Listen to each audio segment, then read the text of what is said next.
नमस्कार, मैं हूं आशीष चित्रांशी और आप देख रहे हैं द न्यूज लॉन्चर। इस वक्त की एक बड़ी खबर मिडिल ईस्ट, इजराइल, अमेरिका और ईरान से जुड़ी हुई।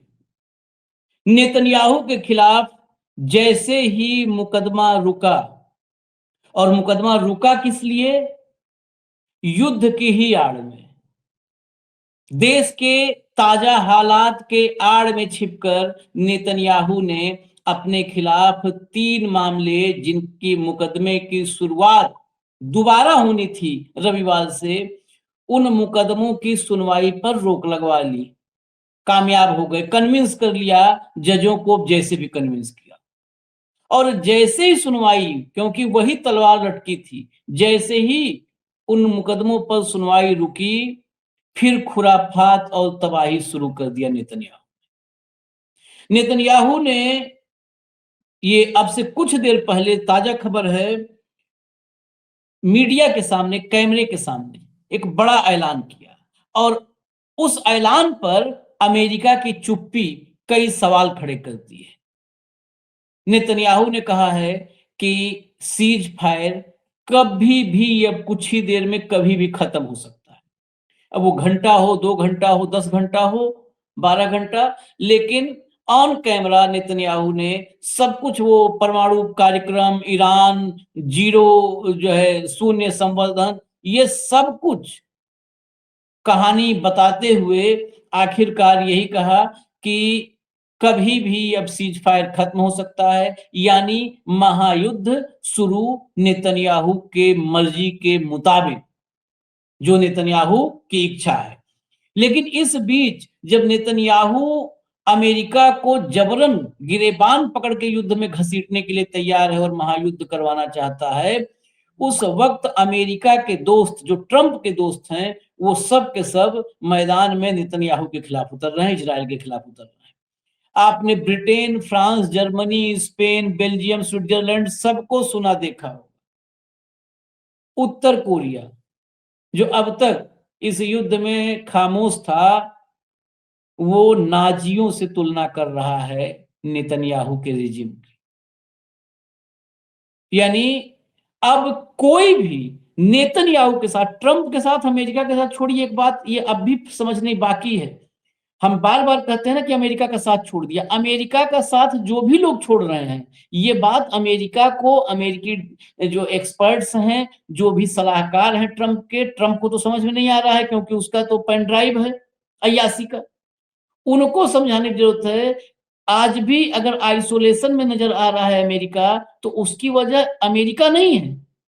अमेरिका ने कितने भी पाप किए हों, अमेरिका की ताकत, अमेरिका के साथ मिलकर के आर्थिक रूप से आगे बढ़ने का रास्ता, ये सब ऐसी वजह हैं जिनके वजह से अभी भी दुनिया का बड़ा हिस्सा अमेरिका के साथ खड़ा है। लेकिन वो व्यक्ति नेतन्याहू और वो देश इजराइल है, जिसकी वजह से अमेरिका और ट्रंप आइसोलेशन में नजर आ रहे हैं।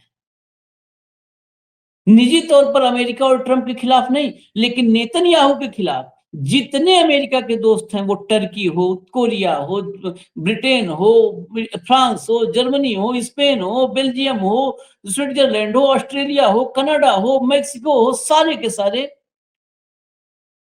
सारे इस नेतन्याहू और इजराइल इससे खार खाए बैठे हैं। एक के बस अब एक है जो फादरलैंड बुला के आया है इजराइल को, बाकी इजराइल के साथ दुनिया में इस वक्त कोई नहीं है, सिर्फ एक फादरलैंड वाला जो था वही है। भाव को लाइए, स्क्रीन जोड़िए, इस बड़ी खबर पे चर्चा के लिए ले आइए भाव को। स्वागत है भाव। भैया हेडलाइन लाओ। हेडलाइन शुरुआत देखिए, सबसे पहले मैं वही आपको दिखा दूं। जजेज agreed to delay Israeli PM Netanyahu's corruption trial testimony because of security and political reasons. सुरक्षा और राजनीतिक कारणों से जो गवाही थी, उसको टाल दिया है। करप्शन के मामले में जो ट्रायल होनी थी और ट्रायल में गवाहियां होनी थी, उस सब को रोक दिया गया है। और ये जब हुआ, उसके बाद की हेडलाइन देखिए, जो मैंने कहा सबसे ताजा है। लाइए जरा, अब आइए भैया, लाइए। हाँ, मिडिल ईस्ट में फिर से भयंकर तबाही की आहट। होर्मुज की नाकेबंदी पर ट्रंप के साथ आए नेतन्याहू, बोले सीज फायर कभी भी हो सकता है खत्म। आगे चलिए, अगले लाइए। ईरान के साथ जल्द खत्म हो सकता है cease fire, Israeli PM Netanyahu ने दी चेतावनी। कभी भी खत्म हो सकता है, जल्द खत्म हो सकता है, बस समय देखिए अब आप। महायुद्ध का आगाज, होर्मुज पर ट्रंप के नाकेबंदी की घड़ी पास, नेतन्याहू बोले किसी भी वक्त खत्म हो सकता है सीज फायर। बहुत क्लियर है ना। आगे चलिए जरा, आगे चलिए। Clash report, Netanyahu, the cease fire with Iran could and quickly, बहुत जल्द, कभी भी खत्म हो सकता है। आगे चलिए। Clash report, current report, Israeli PM Netanyahu से ceasefire with Iran could end soon. आगे चलिए, इसके आगे ये जो है ये महत्वपूर्ण है, इसमें विजुअल्स भी हैं, लेकिन वो विजुअल वॉइस ओवर म्यूजिक के साथ है। वो उधर कह रहा है कि सीज फायर कभी भी खत्म हो सकता है, और करंट रिपोर्ट ने एक ये अपडेट उसी के साथ दिया है, और timing same. A steady flow of C-17 military transport planes is heading to US and Israel bases in the region to deliver more ammunition. C-17 globe master जो है मिलिट्री ट्रांसपोर्ट प्लेन्स जो हैं, ये लगातार इसका पूरा ट्रैक किया है और पूरा वीडियो है, ये लगातार अमेरिका और इजराइल के बेसों की तरफ जा रही हैं, और वहां पर और ज्यादा अस्त्र शस्त्र एमिनेशन की डिलीवरी के लिए ये वहां बढ़ रहे हैं, लैंड कर रहे हैं। ये उस खबर के साथ जोड़ के देखने की जरूरत है। अब आगे चलिए जरा, अगला आइए। Netanyahu compares nuclear facilities to extermination camps. ये जो एक्सटर्मिनेशन कैंप्स, ये नाजियों के समय, अभी आज नाजी इस चर्चा में बहुत आएंगे, नाजियों के समय में जो जर्मनी में कैंप्स थे, उनसे नेतन्याहू तुलना कर रहा है। और पूरी दुनिया देखिए, ये गजब का दौर है। जैसे हमारे यहाँ है ना, वो कहते हैं राहुल गांधी देश के खिलाफ साजिश कर रहे हैं, राहुल गांधी झूठ बोल रहे हैं। जो आदमी 1.5 घंटा झूठ बोलता है, वहां से वो अपने 1.5 घंटे के झूठ का समापन कैसे करता है? आखिर में कहता है राहुल गांधी ने झूठ बोला। 1.5 घंटा झूठ बोल के कहता है राहुल गांधी ने झूठ बोला। वही हाल है नेतन्याहू का, फादरलैंड का। ये जो है ईरान की न्यूक्लियर फैसिलिटीज की तुलना कर रहा है नाजी समय में जो कंसंट्रेशन और एक्सटर्मिनेशन कैंप्स थे उनसे। If we had not acted then places like Natanz, Fordow and Bushehr would be remembered like Auschwitz, Majdanek and Sobibor. ये तीनों जो है बहुत फेमस है। आप जब जाएंगे जर्मनी इतिहास में, तो फेमस क्या है, कुख्यात है जो दर्द जो यातना हुआ है उन सब कैंपों में। लेकिन उस दर्द यातना के बाद वही दर्द यातना की जो इनके जो बैठे हैं इजराइल में, इनके पूर्वजों ने झेली है। लेकिन ये उसी रास्ते बढ़ रहे हैं। ये बता रहे हैं, फोर्डो और बुशहर का नाम ले रहा है, जहां से 1000 मेगावाट बिजली चल रही है, ईरान में बुशहर ले रहा है जो रूस चलाता है। ये इनका है। जब सुना भी थी, जिसमें मुझको लगता है बाइट होगी, मैंने इसलिए दिखा दिया कि बाइट वो हिब्रू में बोलता है, तो अंग्रेजी में उसका समझ में आ जाएगा। देखिए नीचे אם לא היינו פועלים, אם לא היינו לוקחים את גורלנו בידינו במדינת ישראל העצמאית עם צבא ההגנה לישראל וזרועות הביטחון שלנו, השמות איספהאן, נתנז, פורדו ובושר היו נזכרים כמו אושוויץ, מיידנק, סוביבור. זה בדיוק כל ההבדל. अगला लाइए जरा, एक और सुनवाइए। ये उसी का हिस्सा है जिसमें कह रहा है जल्द ही खत्म हो सकता है सीज फायर। वो 5.5-6 मिनट का था, तो पूरा नहीं सुनाएंगे, उसमें बीच बीच का। ये देखिए नेतन्याहू, स्टरडे, ये बड़ा इंपॉर्टेंट है। Yesterday I spoke with vice president JD Vance who called me from his plane while returning from a trip. इसको रिपोर्ट कर रहा है, असली बॉस यही पे बैठा है, वांस भी रिसीव कर रहा है। He briefed me in detail as this administration does daily. He briefed me in detail as this administration does daily, मतलब जो रोज करता है, on the developments in the negotiations. He conveyed to me that the central issue for President Trump and United States is the removal of all enriched material and ensuring that there will be no enriched in Iran for years to come, possibly decades. यही वो बात है जहां पर आज इसने बता भी दिया, सुनवा भी दीजिए, नीचे ट्रांसक्रिप्ट तो लोग पढ़ ही लेंगे, जिसकी हम कल से चर्चा कर रहे हैं कि इसने फोन किया था। अब ये बता रहा है कि प्लेन से हमको बताया, फिर अपडेट किया, रिपोर्ट किया, जैसा कि डेली एडमिनिस्ट्रेशन करता है, इनको रिपोर्ट करता है। असली बॉस यही है, खुद बता रहे। चलाइए भाई, चला दीजिए, नीचे התרכזה וגם היום בבינג' בין. ट्रांसक्रिप्ट। זה לגבי לבנון. ये इसलिए से אני चलाते हैं, שוחחתי नीचे אתמול ट्रांसलेट पढ़ने עם लोग, और סגן הנשיא JD जो भी हम वांस. इंफॉर्मेशन लाते हैं वो बिल्कुल फर्स्ट हैंड इंफॉर्मेशन और ऑथेंटिक होती है, इसलिए दिखाते हैं। नहीं तो न दिखाएं, खाली पढ़ के बता दें, नहीं दिखाएंगे नेतन्याहू कौन देखना चाहता है? कोई नहीं देखना चाहता, न दुनिया में न हमारे देश में, कोई नहीं। वो भी फादरलैंड वाला भले चाहता, और कोई नहीं चाहता होता। चलिए हटा दीजिए, अब हटा दीजिए, नहीं आप भी दिखाना चाहते तो हटा दीजिए। चलिए यहीं पर अब रुकते हैं, फिर जो है अभी फिर इसके बाद आएंगे, इसका भी हिस्सा, बड़ा हिस्सा बचा हुआ है। बाबू, शांति वार्ता फेल हुई थी तो तभी से आशंका, तो तभी से बादल मंडराने लगे कि अब महायुद्ध की बारी, महायुद्ध की बारी। जिस तरह से लोग खिलाफ होते जा रहे, इजराइल के और अमेरिका के खिलाफ होते जा रहे, साथ छोड़ते जा रहे, अब उसके बावजूद ये कह रहा है, बस मुकदमा इसका रुका, और मुकदमा रुकते ही देखिए कह रहा है कि सीज फायर कभी भी, ये अब भी आधे घंटे पहले ये खबर आई जब हम रिकॉर्ड कर रहे हैं कि सीज फायर अब हम खत्म कभी भी कर सकते हैं। देखिए आशीष, कल जब ये बात हुई थी, हमने एक अलग शो किया था इस पे कि कौन जिम्मेदार था ये वार्ता टूटने के लिए या तोड़ने के लिए। नेतन्याहू ही जिम्मेदार है, नेतन्याहू। और ये इजराइल के सर पे लोगों को लग रहा होगा छप्पर खप्पर फोड़ रहा है। कोई कह रहे थे कि ये पाकिस्तान इजराइल को दुश्मन मानता है, इसलिए खबरें प्लान कर रहा है। जो ईरान को बहुत नफरत करते हैं, इस देश में बहुत सारे अंधभक्त ईरान से नफरत करने वाले, क्योंकि कुपड़ों को पता नहीं ईरान क्या है।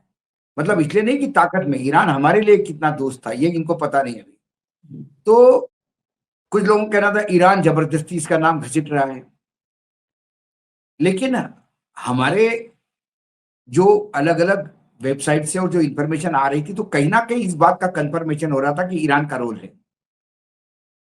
अब जब नेतन्याहू ने खुद कहा स्क्रीन पे आके कि विमान से मुझे वाइस प्रेसिडेंट ने पूरा ब्रीफ किया कि कैसा वो वार्ता टूटी और ये टूटा, और जैसा कि वो रेगुलर मुझे ब्रीफ कर रहे थे।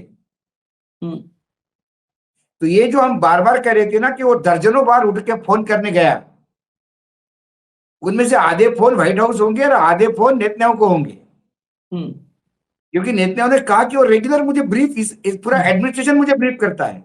मतलब the entire administration of United States reports to Netanyahu. So who controls America? Israel controls America. ये जो बार बार हम कह रहे थे, इसको आज उन्होंने मोहर लगवा दी। अब रही दूसरी बात, वो ये कहता है कि अमेरिका हमको आश्वस्त कर दिया कि ट्रंप के निगोशिएशन का जो मुख्य बिंदु है वो हार्मोज छोड़ो, बाकी रिजिम चेंज छोड़ो, वो कुछ नहीं है।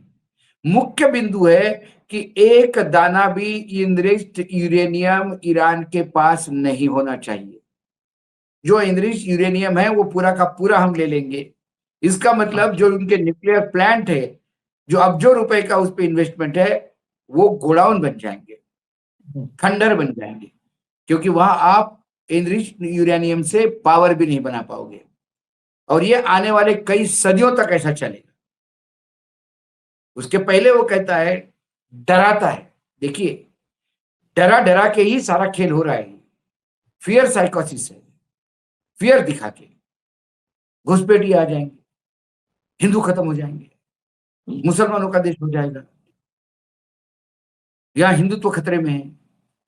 ये सारी जो बातें, औरंगजेब के टाइम पे हिंदू खतरे में नहीं बच गया हिंदुत्व, तब भी औरंगजेब जैसा अत्याचारी, और इसके बाद अब ये तो स्वयं 56 इंच के हैं, इनके टाइम पे हिंदुत्व खतरे में आ गए। तो वो कह रहा है कि ये जो जहां जहां पावर प्रोजेक्ट्स है, जहां यूरेनियम का काम हो रहा है, उन तमाम जगहों के उसने नाम लिए और उसका कंपैरिजन किया हिटलर ने जो नाजी कैंप जहां जहां रखे थे, उन गांवों के, उन हिटलर कैंप, मतलब नाजियों के कैंप, मसैकर कैंप जहां बनाए थे, जहां नाजियों की कत्लेआम हुआ, जर्मनी में, उन गांवों का, उन कैंप्स की उसने सीधा कंपेयर किया ईरान के न्यूक्लियर फैसिलिटी से, कि एक बार फिर से हिटलर ने जैसा हमारा जेनोसाइड किया था, हिटलर ने जैसा पूरी नस्ल काट दी थी, ये फिर होता यदि ये 4 जगह पे काम करना हो तो। मैंने कहा ना, ये फिर धर्म युद्ध की तरफ लेके जा रहा है। वो क्रिश्चियनिटी वर्सेस मुस्लिम कर रहा है, ये जूस वर्सेस मुस्लिम कर रहा है, और उसमें भी जूस वर्सेस जर्मनी का टाइम का जो ये था, या आर्यन कहो, यदि जर्मनी अपने आप को आर्यंस कहते हैं तो आर्यंस के साथ जूस की कंपैरिजन, हिटलर के साथ जूस की कंपैरिजन, ये एक टूल है मार्केटिंग का, ये एक ओपिनियन बनाता है, ये प्रोपेगेंडा है। और फिर एक बार प्रोपेगेंडा शुरू हो गया कि पूरा इजराइल को लगेगा कि नहीं, वाकई हमारे यहां तो नाजी कैंप बिल्कुल गले पे बैठे हुए थे कि हमको बंद करके उसमें मारेंगे। कुछ लोग समझने वाले उसको ये समझेंगे कि नेतन्याहू साहब ये बोल रहे थे कि जैसे ही हम युद्ध में कमजोर हो जाएंगे, ईरान वहां पे कॉन्सेंट्रेटेड कैंप चालू करेगा और हम लोगों को पकड़ पकड़ के उसमें घुसाड़ेगा। ऐसा भी होता है। हमारे अजीबो गरीब समझने वाले लोग हैं हमारे यहाँ भी, जो ऊपर से गांव तक जाती है बातें तो प्रधानमंत्री की, तो लोग बिल्कुल सही मानने लगते हैं। कई लोगों ने ये मान रहा होगा कि भैया परसों के दिन पेट्रोल पंप वाला मुझे बता रहा था कि अपना जहाज गया नेवी का, भारत का नेवी देख के बिल्कुल ईरानियन दब गए, ऐसे ले आए जहाज खींच के बाहर, तभी तो तेल आया पेट्रोल पंप पे। क्योंकि हमारे डिफेंस मिनिस्टर मिर्ची लिंबू छाप ने बोल दिया।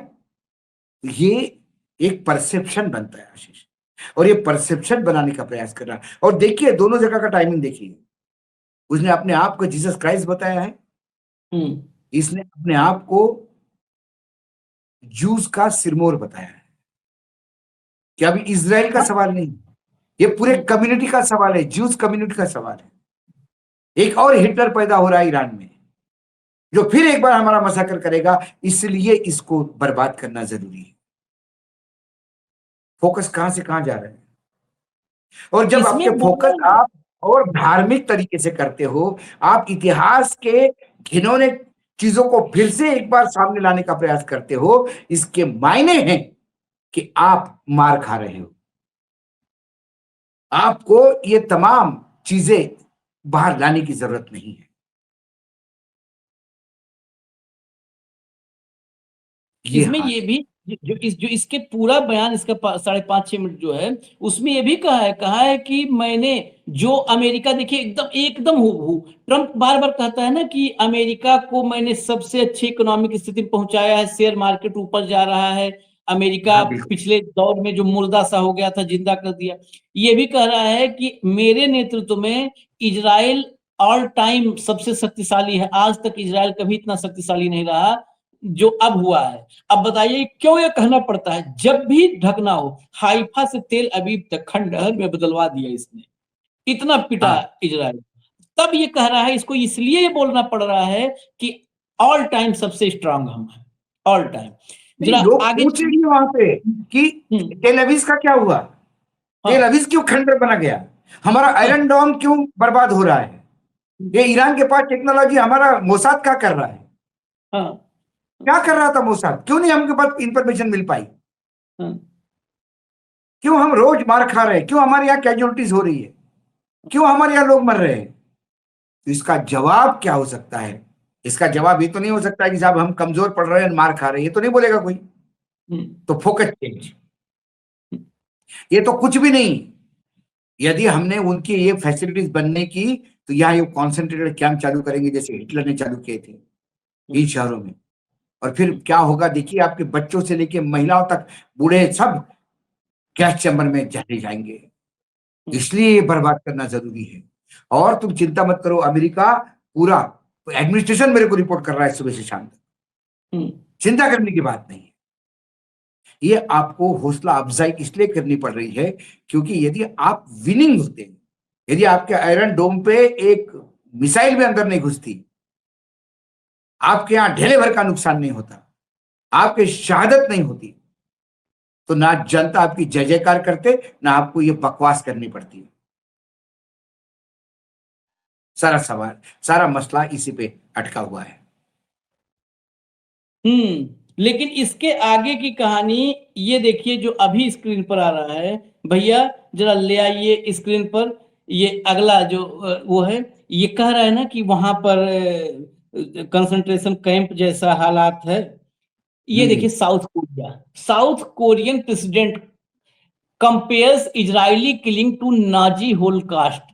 ये जो ये कह रहा है, दुनिया ये जान गई है कि असली नाजी होलोकास्ट कंसंट्रेशन सेंटर ये बना रखा है नेतन्याहू। ये साउथ कोरिया कौन है? अमेरिका के जो सबसे करीबी, उनको आप पिट्ठू कह लीजिए, दोस्त कह लीजिए, चेला कह लीजिए, जो मन करे कहिए, वो है साउथ कोरिया। साउथ कोरिया जैसे इजराइल की एक इंपॉर्टेंस है स्ट्रेटेजिक, वैसे ही साउथ कोरिया की इंपॉर्टेंस है। क्या बोला साउथ कोरियन प्रेसिडेंट ली जाए Mueang sparked a diplomatic row with Israel on Friday after comparing IDF wartime killings to the Nazi Holocaust on X, drawing Israeli condemnation and social media exchanges between politicians। ये खबर देखिए, आगे चलिए आगे चलिए। आगे अभी भाऊ ने एक बात कही थी कि इससे जो ये बोल रहा है और जिस तरह वांस उसको फोन किया, इसका मतलब कंट्रोल एडमिनिस्ट्रेशन का उसके पास है। अब ये पढ़िएगा, देखिए सब चीजें जुड़ी हैं। ये कई बार होता है ना कि ऐसा थोड़ा कि पता है भाव को कि इसलिए बोल दिए पहले से।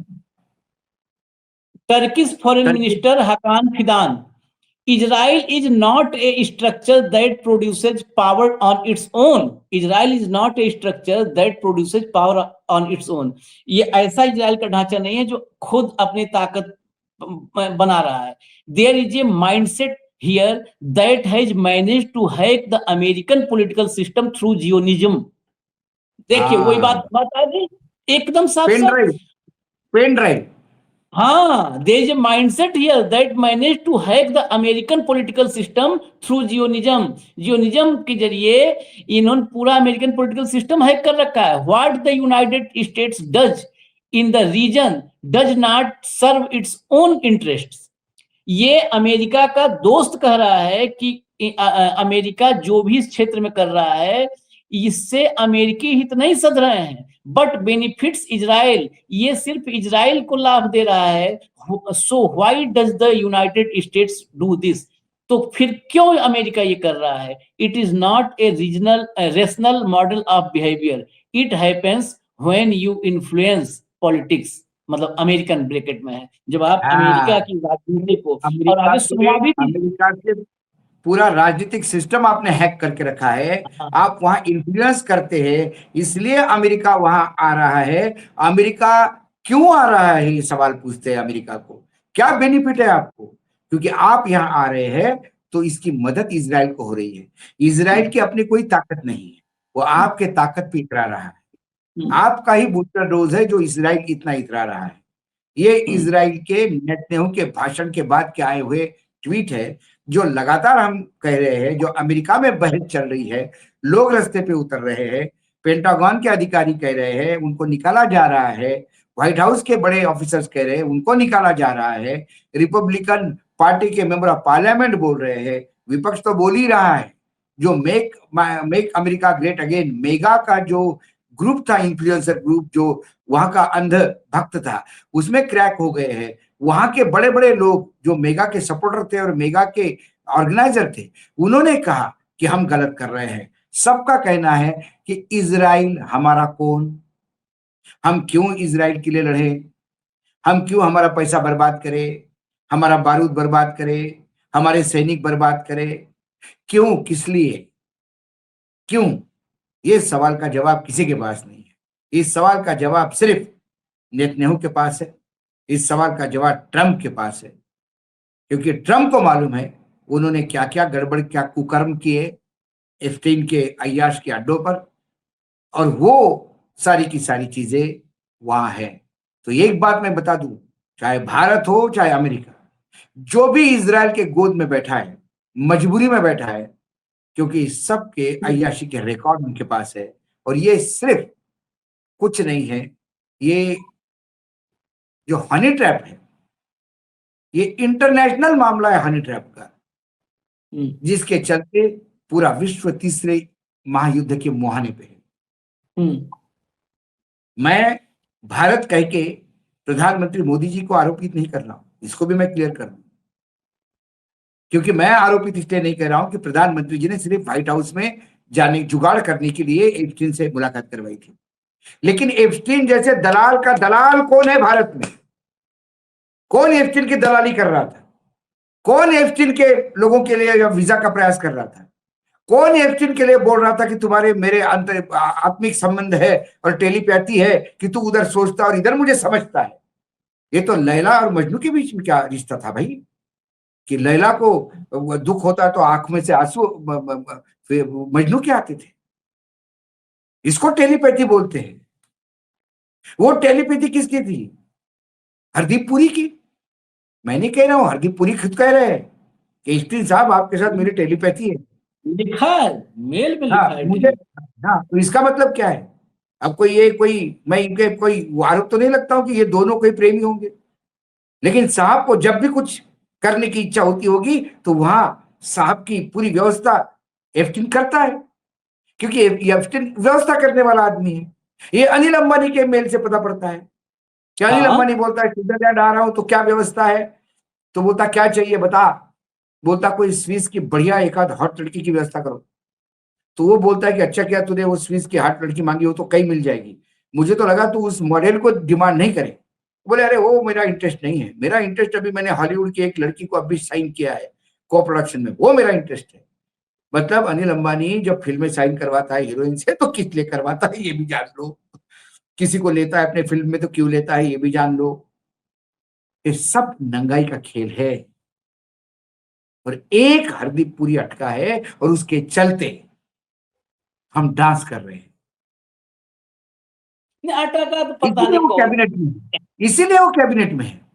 हरदीप पुरी दिख रहा है, अटका पता नहीं कौन कौन है, अभी तो पूरी फाइल ही रुकी अरे हरदीप पुरी को इसलिए नहीं निकाल पा रहे, वो तो जब निकलेगा तो बोलेगा साहब मैंने मेरे लिए थोड़ी किया इसीलिए मैं दलालों का दलाल कह रहा हूं। मैं तो इनके लिए भी व्यवस्था कर रहा था, उनके लिए भी व्यवस्था कर रहा था, इनके लिए पता पड़ा कि आधी कैबिनेट खाली हो गई, लेकिन होगी नहीं। हमारे यहाँ निर्लज्जता का अमृतकाल चल रहा है।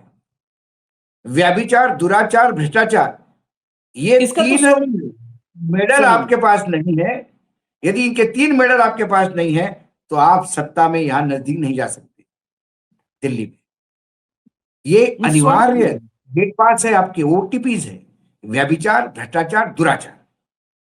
ये स्वर्णिम युग है। जब लाइए टर्की के जो मंत्री हैं उनको सुनाइए, बड़ा महत्वपूर्ण है। ये एर्दोगन के बाद दूसरे पावरफुल माने जाते हैं और इन्होंने जो कहा है, देखिए साउथ कोरिया और इनका बयान, साउथ कोरिया के राष्ट्रपति और टर्की के विदेश मंत्री, इन दोनों का बयान ये साबित करता है कि इस दुनिया में सबसे बड़ा विलन इस वक्त नेतन्याहू नाम का व्यक्ति है।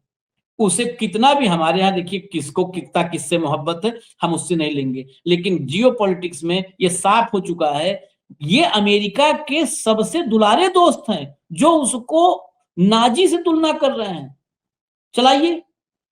Ya İsrail'in normalleşmesi için Amerika'nın İsrail politikasının normalleşmesi gerekiyor. Yani İsrail tek başına bir güç üreten yapı değil. Yani Amerika'nın yani gerçekten tarih boyunca enden inşa edilmiş bir ulus devlet kapasitesini arkasına almış bir yapı. Yani o da zaman zaman da ifade ettik. Side में चलने दीजिएगा, क्योंकि मैंने पूरा ये पढ़ दिया था जो इन्होंने बोला है कि अमेरिका के जियोनिस्ट के प्रभाव में शासन चेंज हो चुका है। ये इसलिए दिखा है कि बकायदे इन्होंने इंटरव्यू में पूरा लंबा बोला है, पूरा डिटेल में बताया है। ये साबित कर रहा है कि अमेरिका जो कुछ भी कर रहा है वो अमेरिका की गर्दन दबा करके इजराइल और नेतन्याहू करवा रहे हैं, और शायद गर्दन दबा दी गई है सीज फायर खत्म करने के लिए, जिस बात का, क्योंकि गर्दन दबाई है तभी उधर गर्दन दबाई और इधर आके कैमरे पे बोला कि अब सीज फायर जल्द ही खत्म होने वाला है, कुछ ही पलों में, जब भी खत्म हो जाए, तो उधर गर्दन दबाने के बाद ही, और जब इसने बोल दिया तो अब नहीं होता है अगर सीज फायर खत्म, तब आश्चर्य होगा। सीज फायर खत्म होने पर और युद्ध शुरू होने पर अगले 2-4 घंटे में, आज की रात में युद्ध शुरू हो जाए, तो मुझे कोई आश्चर्य नहीं होगा, युद्ध नहीं शुरू होता है, सीज फायर नहीं खत्म होता है तो आश्चर्य है, क्योंकि नेतन्याहू का कहा ये औकात नहीं है ट्रंप और उसके प्रशासन की कि वो टाल पाए, और यही अब तक साबित हुआ है लगातार। क्या हो गया, अमेरिका का व्हाइट हाउस नेतन्याहू के घर का दरबान हो गया, चौकीदार हो गया अमेरिका का राष्ट्रपति उसके बंगले का।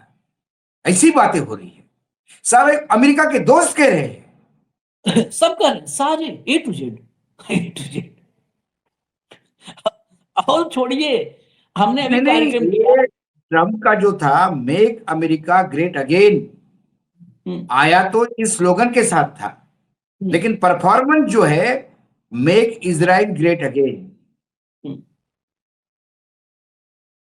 ये MAGA नहीं है, MIGA है, मेगा नहीं, मागा नहीं, मीगा, मेक इजराइल ग्रेट अगेन। ये दोस्त कह रहे हैं, सब कह रहे हैं, छोड़िए। जो केंट जो इसका वफादार था और आज भी वफादार है, जिसको आतंकवाद विरोधी डिपार्टमेंट के डायरेक्टर पद से हटाया, इस्तीफा दिया, जो केंट ने आज इतना बड़ा खर्रा लिखा है पूरा, और लिखा है कि अभी भी वक्त है, 9 दिन बचा है, आप इजराइल को कंट्रोल काबू में लाओ, आप अपने इंटरेस्ट देखो, इजराइल के इंटरेस्ट मत देखो, अपने देखो, जीरो इनरिचमेंट का चक्कर ही मत छोड़ो, में मत रहो। ये तो कभी भी आपका भी लक्ष्य नहीं था। आपका लक्ष्य था कि ईरान परमाणु हथियार न बनावे, और ईरान ने 2003 में कमिट किया था, तब से आज तक परमाणु हथियार नहीं बनाए। तो आपका ये मकसद ही नहीं है, क्यों आप इजराइल के चक्कर में पड़े हो? और एक चेतावनी दी, कहा कि अमेरिकी गणतंत्र बचा लो, साम्राज्य बनाने के चक्कर में गणतंत्र खतरे में है। जो हमने कितने बार कहा, उसने ये बात कह दी, जो केंट ने। तो बहुत साफ है, एकदम सब दिख रहा है। ऐसा भी नहीं ट्रंप बेवकूफ है, दुनिया भर को बेवकूफ बनाता है, वो रियल एस्टेट का आदमी है, वो होशियार है, लेकिन क्या करे, उसने जितने अय्यासी के प्लॉट उसके हैं ना, रियल एस्टेट में उसने अय्यासी वाले ज्यादा प्लॉट काट रखे हैं, उसके चक्कर में। तो इसलिए अब देखिए, अब युद्ध का प्लॉट भी तैयार कर दिया है नेतन्याहू का। वार्निंग बहुत सही है आशीष, कहीं अमेरिका गणराज्य बिखर नहीं जाए। हाँ, रशिया जैसा क्रैक होके टूट गया, वैसा सब टूट नहीं जाए, ये स्थिति क्योंकि है। बहुतांश राज्य जो है ये इसके विरोध में है, इसकी दमनकारी, और ये स्पेशल आर्मी भेजता था किसी भी राज्य में। सुप्रीम कोर्ट ने वो भी अधिकार निकाल लिए इसके। चलिए, अभी हमें इजाजत दीजिए। ये रात, आज की रात अब भारी लग रही है, जो नेतन्याहू ऐलान कर रहा है उस मुताबिक देखते हैं क्या होता है। जो भी होगा हम अपडेट लेकर के आएंगे। धन्यवाद भाऊ, बहुत बहुत धन्यवाद, नमस्कार।